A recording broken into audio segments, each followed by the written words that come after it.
बच्चों आज हम लोग क्या सीखेंगे? आप देखें बोर्ड पर क्या लिखा है कि भाग की अवधारणा।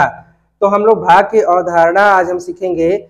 तो इसके पहले जब हम लोग भाग करते थे और कुछ बच्चों को अभी जो भाग नहीं आता है, तो हम आइए आज आपको भाग सिखाते हैं कि किस तरह से हम भाग करें। तो आप देख रहे हैं क्या लिखा है, भाज्य बराबर भाजक गुणे भागफल धन शेषफल। तो ये भाज्य क्या है और भाजक क्या है और भागफल और शेषफल क्या है, हम आपको इसमें आज बताएंगे। तो जो बच्चों हम जो संख्या लिखते हैं जिस ऐसे ऐसे हम लोग भाग करते हैं कि नहीं, तो इसके जो अंदर जो ये वाली जो इधर वाली जो संख्या होती है इसके अंदर वाली उसको क्या कहते हैं, भाजक, और जो अंदर वाली जो संख्या होती है उसको क्या कहते हैं, भाज्य।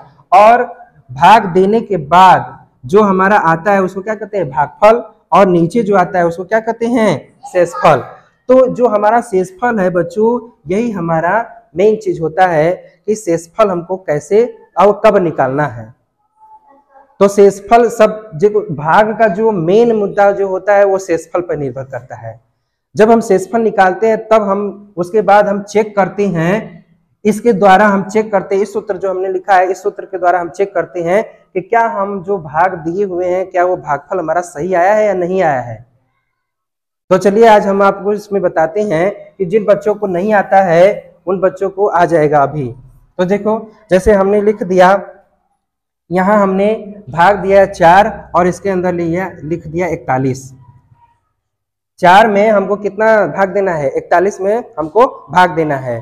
तो कैसे इसको करेंगे, तो कुछ बच्चे जो होते हैं अक्सर गलती कर देते हैं भाग में।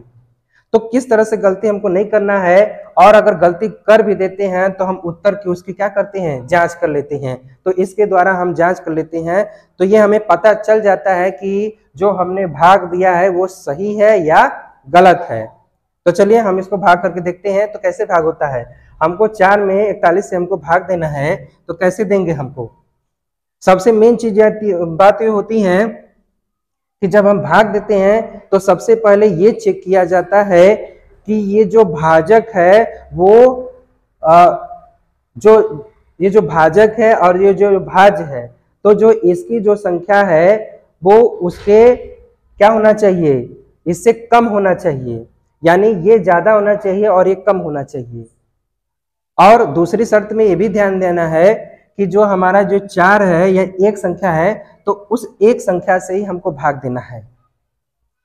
अगर यहाँ पर एक संख्या है तो एक संख्या से भाग तभी जाएगा जब या तो वो संख्या के बराबर हो या उस संख्या से क्या हो, इस संख्या से ये कम होना चाहिए, तभी भाग जाएगा। अगर ये देखो बराबर है तो चल जाएगा, बराबर हो जाएगा, या तो अगर ये कम होना चाहिए या ज्यादा होना चाहिए तभी भाग जाएगा। अगर ये ज्यादा होगा और ये कम होगा तो भाग नहीं जाएगा। 2 शर्तें हैं, या तो बराबर होना चाहिए या तो फिर भाज्य बड़ा होना चाहिए भाजक से। क्यों, सही बात है। तो चलिए हम इसमें क्या देख रहे हैं, इसमें बराबर है तो भाग चला जाएगा। हम तो कितनी बार जाएगा, 4 एक कम 4, तो यहाँ पर घटेगा तो क्या हो जाएगा, कट जाएगा। अब देखो बच्चों, अब यहाँ पर हम क्या कर रहे हैं, उतार रहे हैं। इसको क्या कर रहे हैं, एक क्या करेंगे, उतार देंगे। अब बच्चे गलती यहीं पर करते हैं, क्या करते हैं, इसका जो मेन जो तरीका है हम उसको तरीके को हम सही बता रहे हैं। चलिए देखिए, एक उतार दिए, अब जब हम भाग देंगे तो यहाँ दशमलव लगाते हैं कि नहीं, क्योंकि हमारा शेषफल हमको 0 लाना है, तो शेषफल हमको चाहिए। अभी ये शेषफल नहीं है। अगर कुछ बच्चे जो होते हैं कहते हैं कि यही शेषफल आ गया, तो ये शेषफल अभी नहीं है। शेषफल कब होगा, जब हम यहाँ पर दशमलव लगा के यहाँ 0 लगाना पड़ेगा बच्चों। दशमलव लगा के यहाँ 0 लगाएंगे, उसके बाद यहाँ पर हम 10 उतारेंगे, यहाँ पर 0 उतारेंगे। तो अब ये क्या हो जाएगा, अब 4 दूना के 8, अब यहाँ पर ये 10 में से 8 जाएगा तो 2, तो 2 जो है अब वो हमारा क्या होगा। अब यहाँ पर 2 शेषफल, तो क्या अभी शेषफल है, अभी नहीं शेषफल है। इस दशमलव के कारण यहाँ फिर भी 0 उतर जाएगा। इस दशमलव के कारण यहाँ फिर क्या 0 उतरेगा। अब भाग देंगे तो 4 पंचे 20, क्या आ जाएगा। अब यहाँ पर शेषफल हमारा क्या आ गया, 0 हो गया।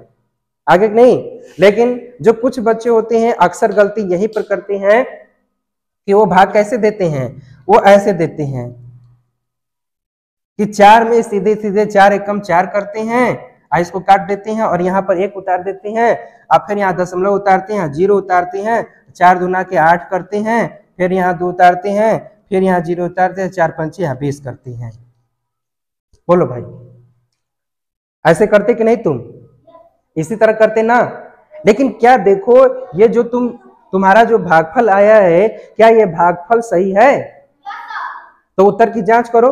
अगर ये सही नहीं होगा तो ये अक्सर करके गलत होता है। अगर ये देखो तो हम दोनों की उत्तर की हम जांच करके हमको तुमको दिखा देते हैं। तो इसमें रखो, यही हमारा उत्तर की जांच करने के लिए फॉर्मूला है। तो पहले भाज्य क्या है हमारा? भाज्य हमारा ये है ना 41। तो चलो 41 हमारा भाज्य है बराबर, भाजक कितना है हमारा? भाजक इसको कहते हैं 4। उसके बाद गुणा का नंबर है, भागफल हमारा कितना आया है? भागफल हमारा 1.25। उसके बाद शेषफल हमारा क्या है? 0।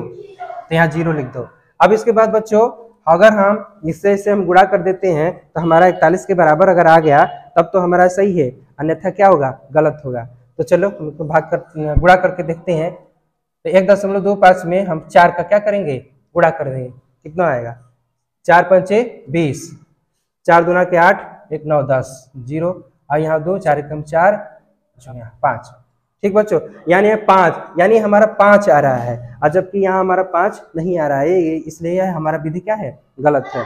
चलिए हम इसको देखते हैं कि ये सही है कि नहीं। तब भाज्य हमारा कितना है? 41, फिर बराबर भाजक हमारा है 4 अगुड़े भागफल हमारा है 10.25। ठीक, और शेषफल हमारा है 0। अब इसमें देखते हैं 41 बराबर, अब इसमें हमको क्या करेंगे? गुणा करो। तो गुणा करके देख लो, यहाँ पर यहीं पर करके देख लो। 10.25 में हमको 4 से क्या करना है? गुणा करना है। तो 4 पंचे 20, 4 दूना के 8, 1 9 10, 1 बचा 4 10 चौको 40, 1 41 आ गया कि नहीं? 41 बच्चों बताओ, इसको 10.00 को हम 41 के बराबर, तो यह इसके बराबर आ गया कि नहीं? आया ना? यानी कि मतलब कि हमारा जो भागफल है ये हमारा गलत है। 1.25 हमारा भागफल नहीं आएगा, हमारा भागफल कितना आएगा? 10.25 आएगा। तो इस तरीके से बच्चों जो अक्सर करके जो बच्चे होते हैं वो गलती करते हैं दशमलव के भाग में। जब हम दशमलव का करके हम जब शेषफल 0 लाते हैं तो अक्सर करके बच्चे गलती करते हैं। और तो इसमें मेन मुद्दा क्या है बच्चों? मेन मुद्दा यही है कि जब हम भाग देने के बाद बच्चों जब कोई संख्या जब हम उतारते हैं, जैसे कि घटाने के बाद हमारा ये तो कट गया, लेकिन दूसरा जो संख्या है हम उतार रहे हैं, उतारने के बाद में हम कर रहे हैं प्रक्रिया। तो उतारने के बाद जब भी कोई संख्या जब उतारा जाता है तो दशमलव लगाने से पहले आगे 0 लगाते हैं। समझ में आई बात है? जब भी कोई संख्या घटाने के बाद, अगर कोई संख्या हम भाग दे रहे हैं, घटाने के बाद अगर वो संख्या कट जा रही है और लास्ट में कोई एक संख्या चाहे बच रहा है तो उसको उतारने के बाद तब हम आगे का प्रक्रिया करते हैं कि नहीं? तो जब आगे हम करते हैं उतारने के बाद, तो जब कोई संख्या उतारी जाएगी तो दशमलव लगाने से पहले उसके पहले एक 0 लगाएंगे, उसके बाद दशमलव लगाकर तब 0 उतारते हैं, तब हमारा भागफल हमारा सही आता है। जैसे हम दूसरी विधि में हम बता देते हैं कि एक इसी तरह दूसरा भाग कि हम घटाने के बाद तब क्या करेंगे। तो आइए हम बच्चों देखते हैं।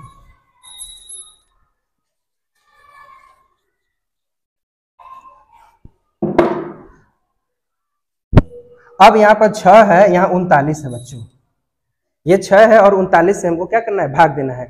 अब देखिए, अब उस संख्या में हम क्या करेंगे कि हम उसको घटाने पर अब हम दशमलव लगाएंगे। अब उतारेंगे नहीं, हम क्या करेंगे? सीधे डायरेक्ट घटाएंगे। अब 6 से हमको भाग देना है 39 में, तो 6 का ऐसा पहाड़ा पड़ेंगे कि 39 आ जाए, 39 के बराबर या 39 से कम हो, उससे ज्यादा नहीं होना चाहिए। चलिए कितनी बार में आएगा? 6 के 36, अच्छा 7 42, तो 7 बार में ज्यादा हो जा रहा है, तो इसलिए हमको कितना भाग जाएगा? 6 का 36। तो यहाँ पर क्या आएगा बच्चों? 36 आएगा नहीं? कितना घटेगा? 9 में से 6 जाए 3, यही ना घटता है, और 3 3 क्या होता है? कट जाता है। तो अब इसके बाद कोई संख्या नहीं ना है, अब हम कोई संख्या उतार नहीं ना रहे हैं, डायरेक्ट घट गया। तब डायरेक्ट घटने के बाद अब कोई संख्या उतार नहीं रहे हैं, तो अब हमको उसको शेषफल ले आना है। तो अभी शेषफल नहीं है, शेषफल लाने के लिए उसको जीरो करने के लिए यहाँ दशमलव, यहाँ जीरो लगाते हैं। तब अब इसके दशमलव के आगे जीरो नहीं लगता है, तब नहीं लगाएंगे, तब यहाँ जीरो लगेगा। अब 6 पचे यहाँ 30 आता है और ये हमारा क्या होगा, शेषफल जीरो आ गया। तो उत्तर हमारा कितना आया, 6.5। क्यों बच्चों, तो आप लोग समझा ना। तो इस तरह से विधि से बच्चों अगर हम सवाल हम भागफल करते हैं और हम भागफल कोई भी कैसा भी हो, हम इस विधि से हम उसकी हम उत्तर की हम जांच कर लेते हैं। तो अगर पसंद आई हो वीडियो तो चैनल को लाइक सब्सक्राइब करना ना भूलिए। तब तक हम और भी ऐसे ही टिकली जो चीजें हैं आपको छोटी छोटी बातें हम बताते रहेंगे। तब तक के लिए धन्यवाद।